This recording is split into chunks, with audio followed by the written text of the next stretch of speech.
வணக்கம் இன்வெஸ்டிங் விவசாய மக்களே. ஸோ இன்றைக்கி நம்ம என்ன பார்க்க போகிறோன்னா, தோட்டத்துக்கு நடுவில் மாட்டு பண்ணை வச்சுருக்க எல்லாருக்குமே இதை ஃபேஸ் பண்ணியிருப்பீங்க.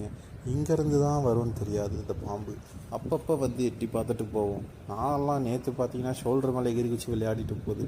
ஒரு நிமிஷம் உசுறு போய் வந்துச்சு. ஸோ இதுக்கெல்லாம் காரணம் என்னென்னு பார்த்தீங்கன்னா, மேக்ஸிமம் இந்த மாதிரி குப்பை கோலங்களை அடவையாக ஒரு சின்ன இடத்துல போட்டு வைக்கிறீங்கன்னா அது பாம்புக்கு சூப்பராக பெட்டு போட்டு வச்ச மாதிரி ஏரியாவாக செட் ஆகிக்கும். ஸோ இந்த மாதிரி அடவை வைக்காதீங்க. எல்லா இடத்தையும் க்ளீன் பண்ணி வச்சிங்க. அப்பப்போ க்ளீன் பண்ணுறீங்கனாலே பாம்பு வர்றதுக்கான வாய்ப்பு ரொம்ப கம்மி.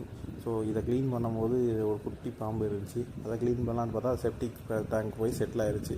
சரி, அதை எடுக்க முடியல. பட் க்ளீன் பண்ணி வச்சுட்டோம். இந்த தவிர நீங்கள் பண்ணாதீங்க. இன்னொன்று, நான் தேடி பார்த்த வரையும் ஸ்னேக் ரெப்பல்லன்ட்டு ஏதோ ஒரு பவுடர் இருக்கான். அது இருந்துச்சுன்னா ஸ்னேக்குக்கு வந்து வராது அப்படின்னு ஒரு நியூஸ் படித்தேன். ஸோ அதை வாங்கி ட்ரை பண்ணி பார்க்குறேன். உங்களுக்கும் ரிவ்யூஸ் சொல்கிறேன். பாய்.